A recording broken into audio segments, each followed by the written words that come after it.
नमस्कार मंडळी, मराठी कथासंग्रह या चॅनेलला नवीन असाल तर सबस्क्राईब करा. तर सर्वप्रथम चॅनेलला सबस्क्राईब करा, जेणेकरून आपल्या नवीन नवीन कथा तुम्हाला पाहायला मिळतील. कथा लिहिण्याचा हा माझा पहिलाच प्रयत्न. आवडलं तर नक्कीच आपला अभिप्राय मला आपण कमेंटच्या सहाय्याने कळवा. आपण या कथेत पाहणार आहोत की जावई आणि मुलीचे सासू सासरे कसे मुलीला हुंड्यासाठी छळत असतात. तसे पाहायला गेले तर हुंडा ही पद्धतच चुकीची आहे. पण आपली मुलगी नांदत्या घरी सुखी असावी यासाठी आयुष्यभर दिवसरात्र एक करून आईबापांनी कमावलेली कमाई हा जावई नावाचा प्राणी निर्लज्जपणे घेतो किंवा तोंडाने मागतोही. बिचारे आई वडील मुलीच्या काळजीपोटी देऊनही टाकतात. पण अशा लोकांची हाव काही केल्यास शांत होत नाही. यांना लग्नानंतर देखील पैशाची हाव शांत बसू देत नाही. आणि तिथून पुढे सुरू होतो तो सुनेचा अमानुषपणे छळ. वेगवेगळ्या गोष्टीची मुलीच्या आईवडिलांकडे मागणी करायची आणि पूर्ण न झाल्यास तिला माहेरी पाठवण्याची धमकी. तिचा छळ मारहाण देखील होते. मुलगी आईबापाचा विचार करते आणि शेवटी आत्महत्या नावाच्या प्रकाराला बळी पडते. तर अशाच एका हुंडा मागणाऱ्या जावयाची कहाणी स्पष्ट करणार ही कथा. टीप: कथा थोडं अगोदरच्या काळातलं दाखवलं आहे. ज्या काळी लोकांकडे गाड्या नव्हत्या, मोबाईल फोन नव्हते. थोड्या दिवसापूर्वी शिवा अण्णांनी मुलीचं लग्न धूमधडाक्यात लावून दिलं होतं. मुलीचा संसार सुखाचा जावा यासाठी ऋण पाणी कर्ज काढून त्यांनी सगळ्यांना वस्तू दिल्या होत्या. शिवाय ऐपतीनुसार जावयाला सोनं नाणं ही केलं होतं. आता अण्णा बिनघोर झालं होतं असं सगळ्यांना वाटत होतं. पण अण्णासारखं काळजी करायचं शेवटी बाप तो बापच. सगळी अण्णाला समजावून सांगत होती की तुम्ही बिनघोर राहा, मुलीचं एकदम वेस झालंय बघा. अण्णा हे ऐकून थोडे सुखावले जायचे, पण एकांतात सारखी काळजी करायची. एक दिवस तांबडं फुटताच बैलाच्या गळ्यातल्या घाड्यांचा आवाज आला. अण्णा चौकोतल्या मोरीत चूल भरत होतं. गाडीचा आवाज ऐकताच आवरून वाड्याच्या दारापुढे आले. बघतात तर काय, जावई मुलीला घेऊन स्वतः आलं होतं. सदाअण्णा पुढं होतं गाडीजवळ जातात आणि त्यांच्या पोरीला गाडीतलं सामान काढायला मदत करतात. जावई बैलगाडीत पुढे बसलेला असतो. अण्णा आता त्यांच्याकडे जातात. अण्णा, राम राम जावई बापू, सोडा की बैल आण या खाली. अण्णा घरगटी आम्हाला आवाज देतात. अण्णा, रामा ए रामा, जरा बाहेर ये आणि गाडीची बैल सोड बघू आधी. जावई बापू आणि हौसा आली बघ. जावई बापू आलेत हा शब्द ऐकताच घरातल्या लोकांची धावपळ सुरू झाली. जणू काही प्रत्यक्षात देवच त्यांच्या घरी आले आहेत. अण्णांची बायको, सून आणि मुलगा यांची धांदळ उडाली. जावई तसाच बैलगाडीच्या तोंडाशी कासरा हातात घेऊन बसला होता. अण्णा बोलतात, अहो उतरा की खाली. अरे ए राम्या. रामा बोलतो, आलो अण्णा आलो.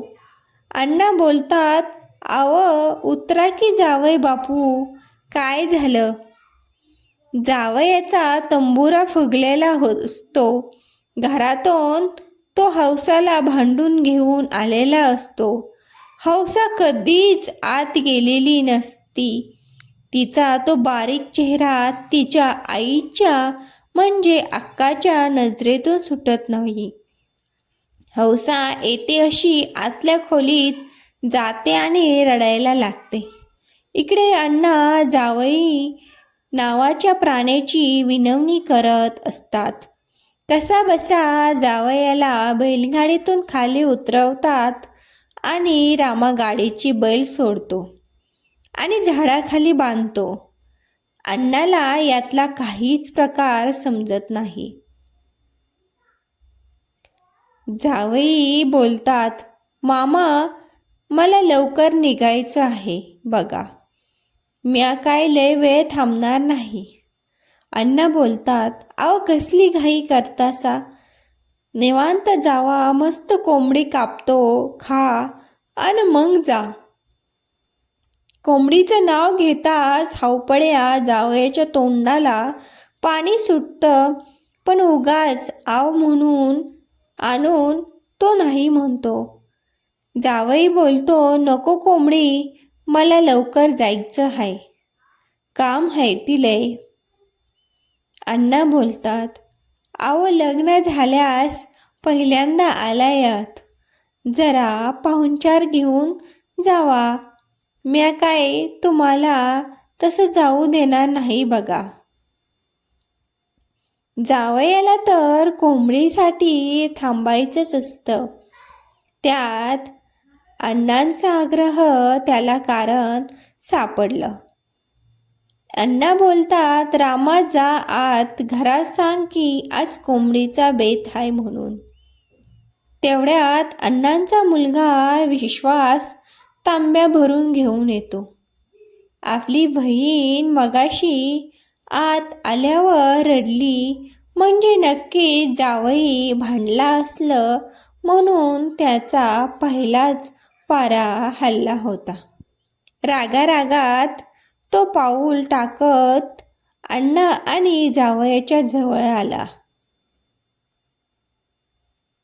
विश्वासराव बोलतात, राम राम दाजी. फुगीर जावई त्यांच्या रामरामचं उत्तर की देत नाही, मग तर विश्वासचा पारा आणखीनच वर चढतो. उत्तर न दिलेलं पाहून अण्णाला आता काळजी वाटू लागली. तिकडे हौसा का रडती म्हणून अण्णाची सुंदर सुमित्रा आत गेलेली असते.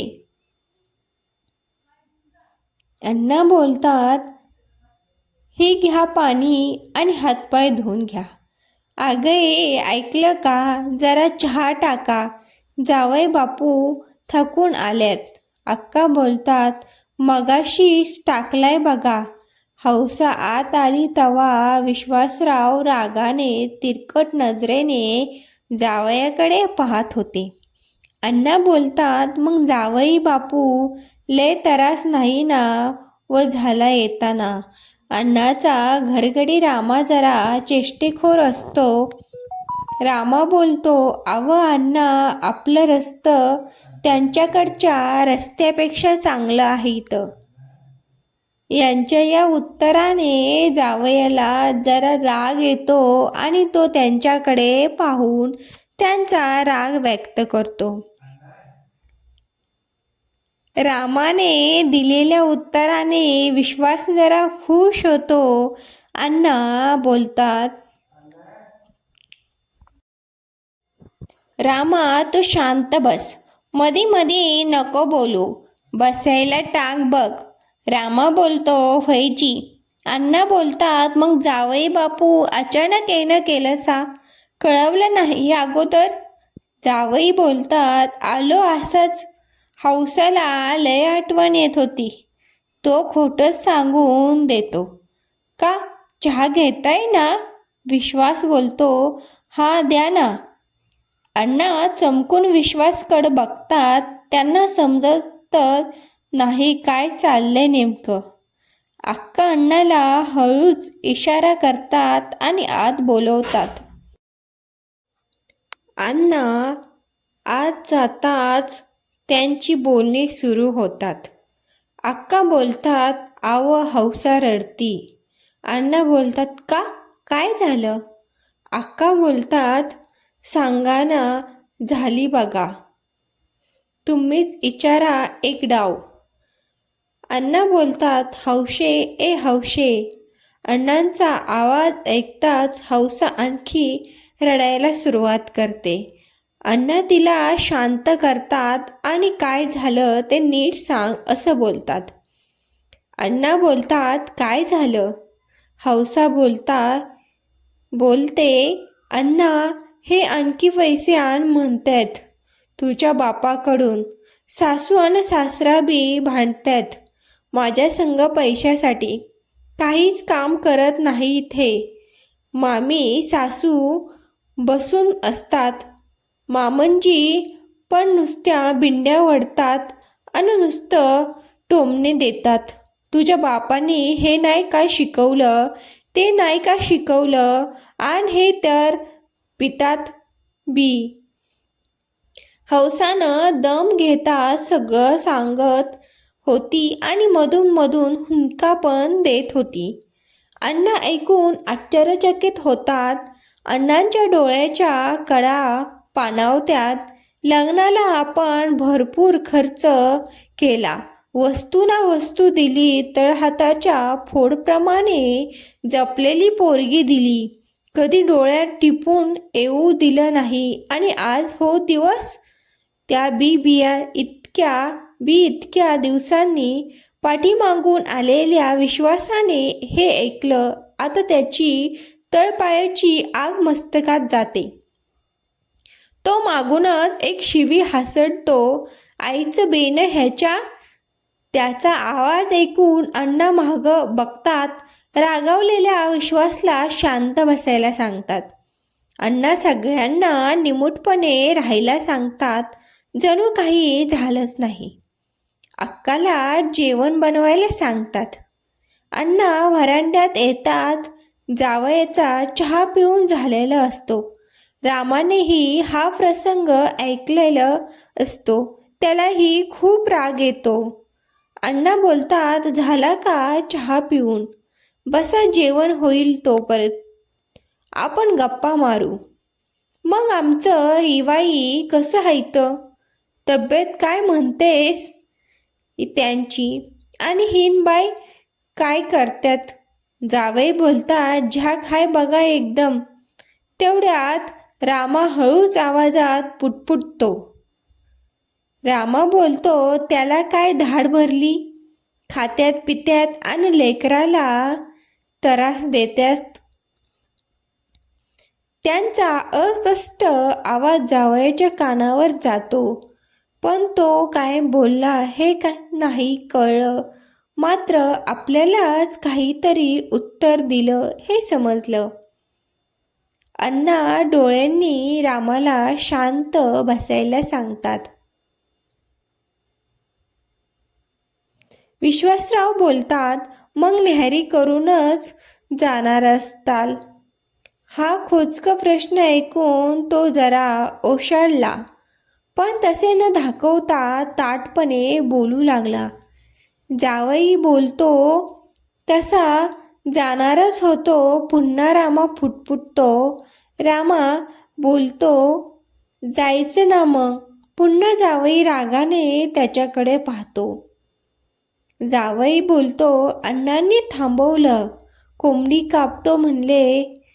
लय आग्रह केला तवा थांबलो. पुन्हा रामा बोलतो, म्हणजे हावपाड कोंबडीसाठी थांबले तर? लाल गाल. जावई खूप रागाने पाहत होता. त्याला आता समजलं की सगळ्यांना माहिती झालं असावं की आपण इथं का आलं आहे. विश्वासराव म्हणतात, आमच्या हौसाला नीट सांभाळताय ना? विश्वासाने मुद्द्यालाच हात घातला. विश्वास एकदम धाड पैलवान, दंडाच्या बेडक्या फुगलेल्या. त्याला पाहून जावई जरा घाबरलाच. जावई बोलतो, म्हणजे म्हणायचं काय तुम्हाला? अण्णाही आता पवित्र्यात आले. अण्णा बोलतात, अव काय लागतं होतं तर आम्हाला कळवायचं, पोरीला कशाला त्रास द्यायचा. आता जावई सगळ्यांच्या प्रश्नांनी ओशाळ्यासारखा झाला. जावई बोलतो म्हणजे त्याला काय बोलावे समजतच नव्हतं. विश्वास बोलतो, तुम्ही पॅक मागताय पुण्यांदा, तुम्ही पैक मागताय पुण्यांदा. सासू सासरं बी भांडत्यात. अण्णा बोलतात, अन कधीपासून प्यायला लागलात. आम्हाला तर कसलंच व्यसन करत नाही म्हणून सांगितलं. विश्वास बोलतो, काय हे? जावई पुरता गडबडला. जावई बोलतो, नाही मामा, मी अजिबात पेत नाही. अन कवा पैक मागितलं, काय बी सांगती या हौसा. अण्णा बोलतात, माझ्या पोरीला आम्ही खोटं बोलायचं नाही शिकवलं. जावई बापू, आम्ही काय म्हणून कमी केलं नाही तुम्हाला. कापडं, सोनं नाणं, बैलगाडी, बैलजोडी, सोन्यासारखी पोर. रामा परत पुटपुटला. रामा बोलतो, घ्या सगळं आणि द्या हाकून. आपली पोर आपण सांभाळू. तो अफस्टच बोलत होता. जावई बोलतात, आव असं काय बी नाही. विश्वास बोलतो, मग कसं आहे? अण्णा विश्वासला शांत हो म्हणून सांगितलं. अण्णा बोलतात, असं नसतं जावई बापू, तुम्हाला बी एक बहीण आहे. जावई बोलतात, अहो मामा, मी म्हणतोय न काहीच नाही झालं. विश्वास पुन्हा चिडून विश्वास बोलतो, मग हौसा का रडती? जावई बोलतात, अहो मेवणं नवरा बायकोची थोडीफार होत्यातच आणि घरात तिथं भांड्याला भांड लागतंच की. अण्णा बोलतात, हा पण मग पैसे कशासाठी लागतात तुम्हाला? सांगा, आम्ही देतो की, पण पोरीला का त्रास देताय? जावई बोलतो, नाही मामा, नाही असं काही. विश्वास बोलतो, सासू सासरं पण भांडत्यात. जावई बोलतात, एवढं तेवढं होतंच की सासू सुनाचं. अण्णा बोलतात, किती पैसे लागतात सांगा, देऊ जाताना. जावई बोलतात, कसलं पैक मला नाही माहीत पाहिजे. आपलं जेवतो आणि हौसाला घेऊन जातो परत घरला. रामा बोलतो, जेवण बिवण काय नाही, द्या तसंच हाकलून, गाडी बैल बी आपलीच आहे ती. अण्णा बोलतो, आमची पोरं आम्हाला जड नाही जावई बापू. आम्ही आयुष्यभर म्हणलं तरी सांभाळू. आम्ही एवढं सगळं पोरीच्या सुखासाठी केले आणि तिला सुख नाही. जावई बोलतात, अव तसे काय नाही अण्णा, तिला विचारा, म्या कधी हात सुद्धा उगारला नाही. विश्वास बोलतो, कधी प्रयत्न बी करू नका. जावई शांत झाला. त्याची चांगलीच अक्कल ठिकाणावर आली होती. अण्णा बोलतात, हे बघा जावई बापू, इथून पुढं पोरीला काय बी त्रास झाला तर तुमचं काय बी खरं नाही. जावई बोलतात, अहो मामा, एवढी बार माफ करा, पुण्यांदा नाही असं होणार. अण्णा बोलतात, आमची पोरगी आम्ही माघारी तर आणूच, पण दिलेल्या वस्तू आणि कापडासकट सगळं घेऊन येऊ. विश्वास बोलतो, आणि प्यायल्याला समजलं तर हात पाय मोडीन आणि एका जाग्यावर बसायला लावीन आयुष्यभर. विश्वासाने चांगलाच हंग्यादम भरला. जावई आता निशब्दच झाला. त्याचे खाडकन डोळेच उघडले. अण्णा बोलतात, तुमच्या बहिणीला असा त्रास कुणी दिला तर तुम्हाला कसं वाटलं? जावई शांत बसला होता. तोंडातून एक शब्दही नाही. विश्वास बोलतो, असं वागणं शोभा नाही देत दाजी तुम्हाला. अण्णा बोलतात, बरं झालं ते झालं. इथून पुढं काय लागलं ती आम्हाला मागत जा. पोरीला त्रास होता कामा नये. जावई बोलतात, मला काहीच नाही लागत मामा. आतून जेवण तयार झाल्याचा आवाज येतो. दरवाजातून नवऱ्याची होणारी खरडपट्टी पाहून हौसा खुश होत होती. मनोमन आनंद होत होता की आपला भाऊ आणि आपले वडील आपल्या पाठीशी खंबीरपणे उभा आहेत. जावयाची त्यांनी कसलीच गय केली नव्हती. जावई मान खाली घालून अपराध्यासारखा बसला होता. त्याचे डोळे उघडले होते. आपल्यालाही एक बहीण आहे. आपण असे वागणे चूक आहे हे त्याला मनोमन पटले होते. हुंडा घेऊ नका आणि देऊ नका हा कायद्याने गुन्हा आहे. आपली लेक म्हणून सुनेला सांभाळा. आपली लेक तशी तीही असते. कथा आवडली असल्यास मराठी स्टोरी या चॅनेलला सबस्क्राईब करा, लाईक करा, शेअर करा, कमेंट बॉक्समध्ये कमेंट करा. धन्यवाद.